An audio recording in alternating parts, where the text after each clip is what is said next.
Each year, Ms. Jackson invites the ninth graders to choose their commencement speaker. Today we welcome Dr. Austin Serrett, the William Nelson Cromwell Professor of Jurisprudence and Political Science at Amherst College and the Hugo L. Black Visiting Senior Scholar at the University of Alabama Law School. Dr. Serrett founded Amherst College's Department of Law, Jurisprudence, and Social Thought and has authored more than 70 books. He has been a commentator or guest on National Public Radio, Public Television's The NewsHour, MSNBC, ABC World News Tonight, and The O'Reilly Factor. His teaching has been featured in the New York Times, on NPR's Fresh Air, and the NBC's The Today Show. A profile of him as in U.S. News and World Report noted that he is quote-unquote one of the best-loved professors at Amherst College. We're proud to have a nationally known figure as our speaker. But to us, on this day, his most important accomplishment is being Ben's dad and one of our greatest fans. Welcome, Dr. Serrett.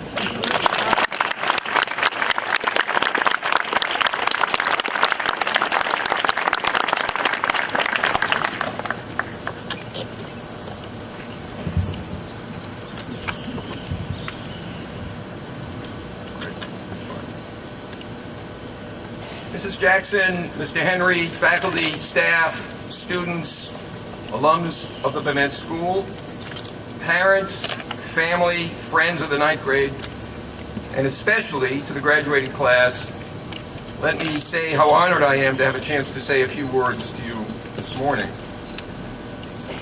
I'm going to violate some of the cardinal rules of these kinds of speeches. Rule number one in a speech like this is not to name names. Not to single people out, lest others feel excluded. I feel the need to do that because my son Ben is here and our family is here, largely because of the inspired teaching that we witnessed before he arrived in two classrooms. The classroom of Mrs. Price and the classroom of Amy Ketty. What we saw inspired us by the rigor of their instruction, and also the way in which they seem to us simply to get kids. When people ask me about Bement, about this gem of a school, I say, I love Bement. I love Bement. Why? Because this school, more than any other I know, combines academic rigor and kid friendliness. So let me say to the ninth grade class, I know that wherever you're going, you're going to do very well. I know that wherever you're going, you're going to be very happy. But I want to venture a prediction. Nowhere in your educational lives, post-Bement, will you find a place that taught you so well and loved you so deeply. Your class has done many amazing things and contains, I think, some extraordinary talents. Among the things that you all should know is never fool around with Kalani. She packs a mean right hand.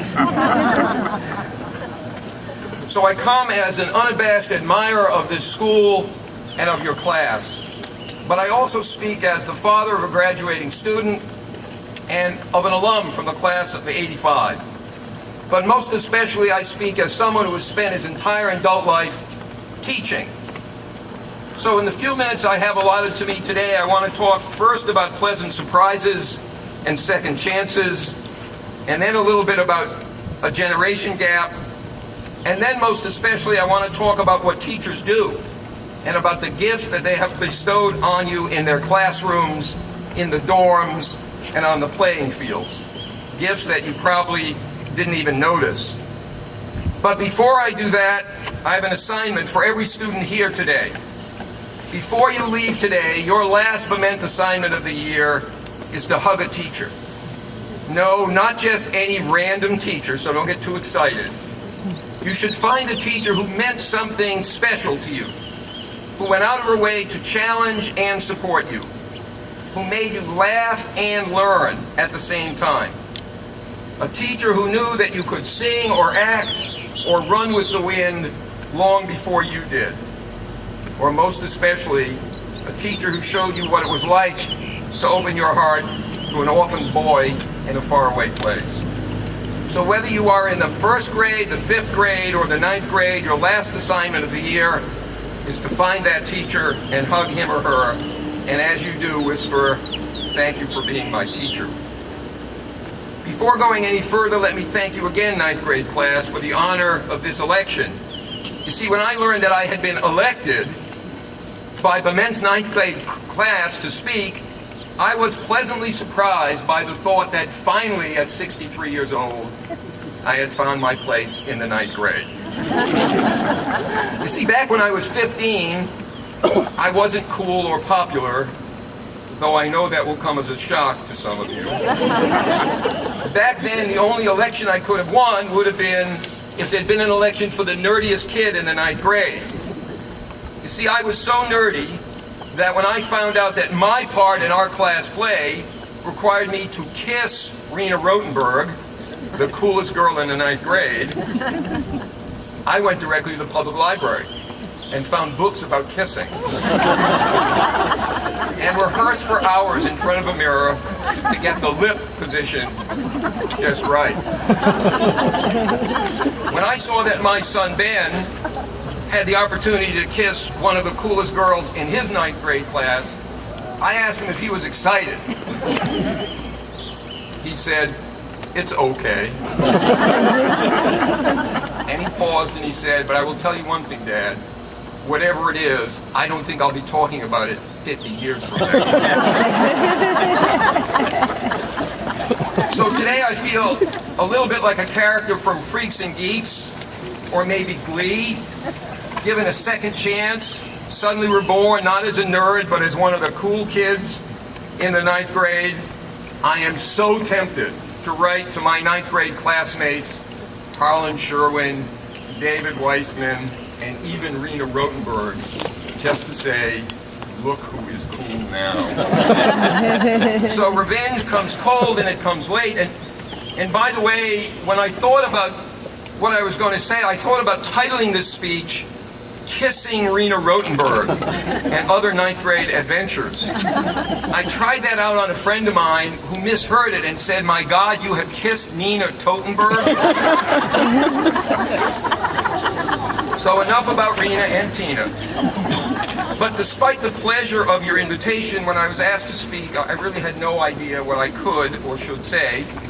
Seeking guidance, I spoke to Mrs. Jackson about past graduation speeches, but all she helpfully said was, "Talk about whatever you want, Austin, but just make sure it appeals to everybody from kindergarten to the grandparents.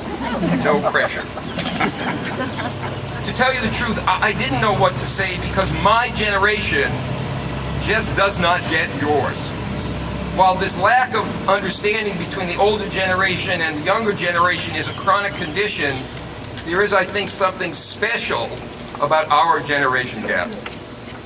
Let's just start by talking about Facebook. Now, in conversation, many of you won't tell us older people anything at all. Our conversations often go like this. "How was school?" we ask. By the way, always a loser of a question. "How was school?" we ask. "Good," you say. "What did you do at school today?" we continue. "Stuff." Growing more desperate, we pick out a particular subject and hone in. "How about history? What did you do? What did you do in history? What did you study?" "The past." Yet on Facebook, you become regular chatterboxes, posting about everything from your athletic triumphs to your social life, announcing to the world when you are in a relationship. You even share the earth-shattering news that you are so bored today. Well, maybe you're willing to share so much on Facebook because there is some unwritten Facebook rule that forbids questions like, "How was school?" And for my generation, being a friend meant that you actually knew someone and could count on them. For you, it's not counting on them, it is merely counting that counts.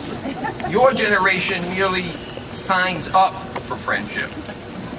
And if that wasn't enough to mark this generational chasm, there is the so-called music. Am I snarling enough, Ben? The so-called music that you like. There's alternative rock, hip-hop, rap, clang clang, whatever clang clang is. A music critic recently wrote about the great musicians of my generation, people like Bob Dylan or Paul Simon or John Lennon. He noted that for them, ninth grade was a formative time.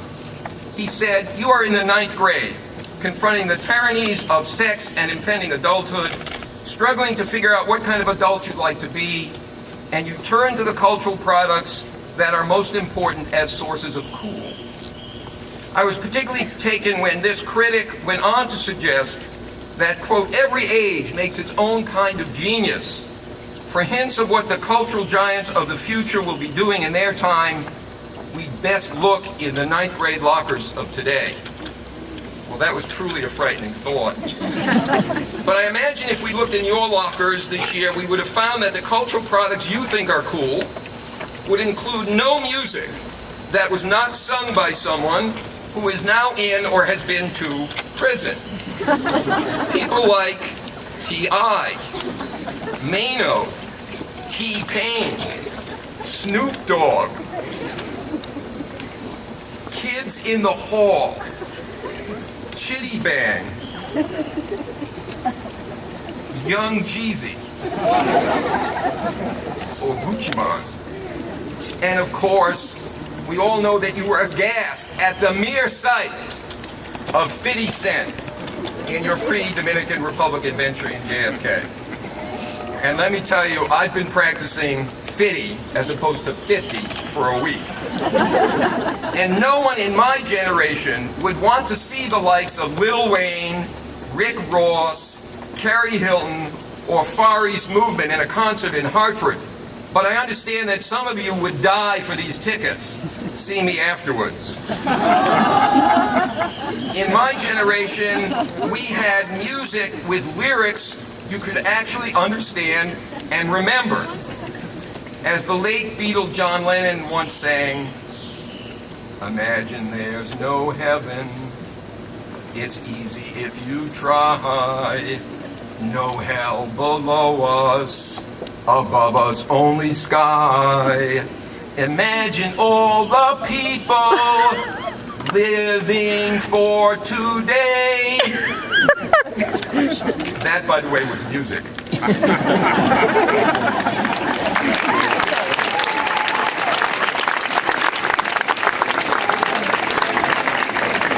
After the sterling performances by Miss Pelletier and Mr. Bartlett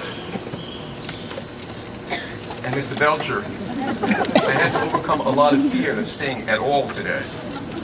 But that was music you could remember, and those were lyrics. What does your generation have? Songs like G6 by Far East Movement? Listen to these lyrics. "Poppin' bottles in the ice like a blizzard. When we drink, we do it right, getting slizzard. Sippin' syrup in my ride, 3-6. Now I'm feeling so fly, like a G6, like a G6, like a G6.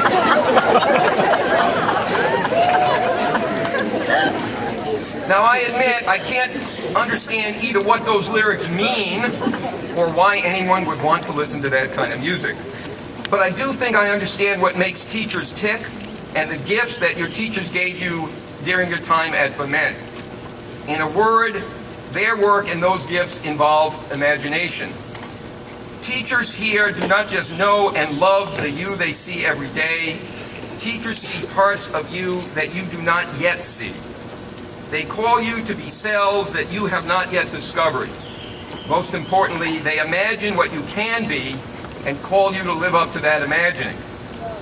During this year when Mr. Feitling or Miss Price asked you to redo a lab report, or Mr. Young, Mr. BW, or Miss Surgener made you do corrections in math, or when Miss Spicer or Mr. Pina insisted that you actually should know the distinctions between Athens and Sparta, or when Miss Ketty and Mr. Rinnington unconscionably insisted that you get both the grammar and spelling correct on your English papers.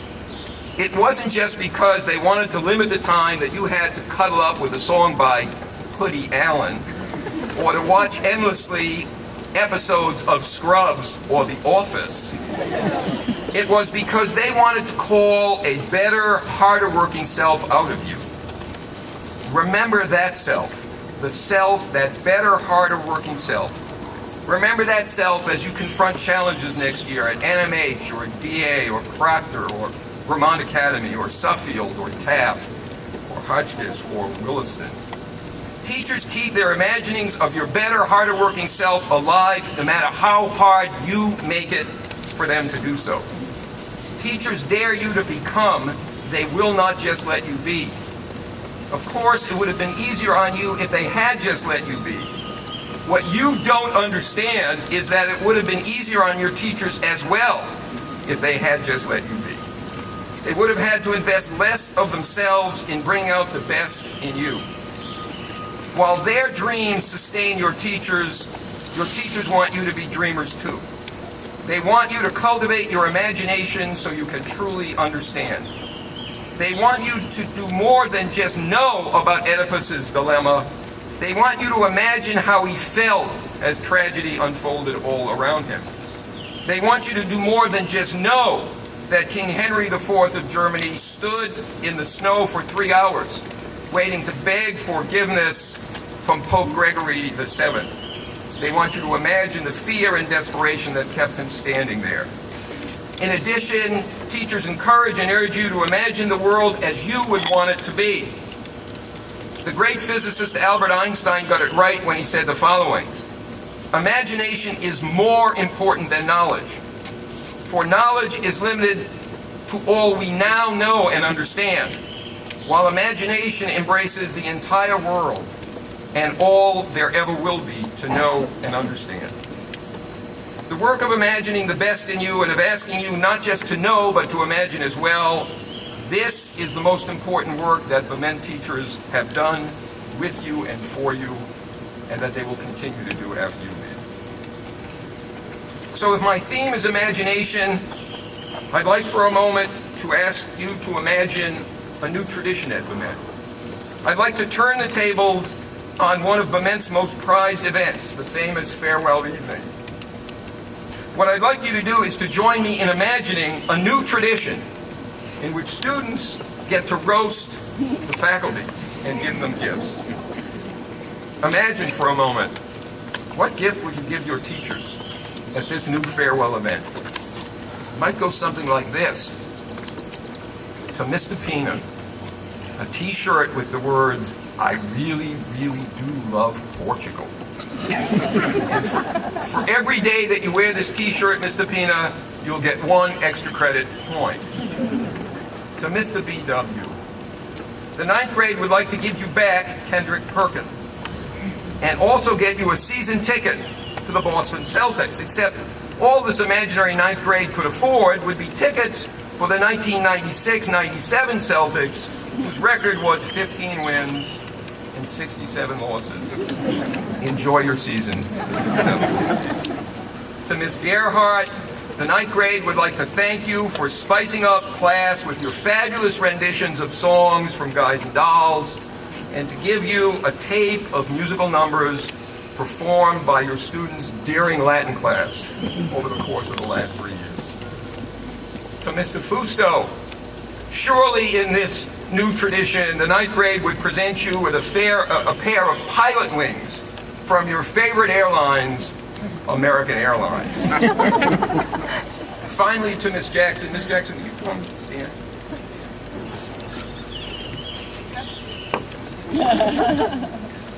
Trust, but verify. Finally, to Miss Jackson.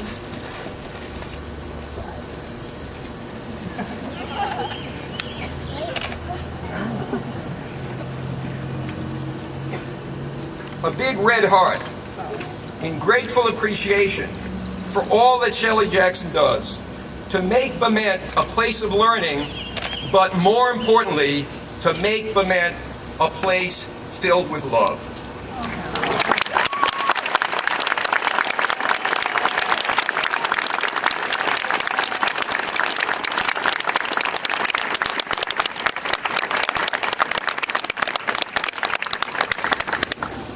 I want to steal a line from a song that Miss Pelletier sang last night. 9th grade, what a long way you you have all come. I want to end by recalling what Mrs. Jackson told my wife Stephanie and me when we were considering enrolling our son at Bement.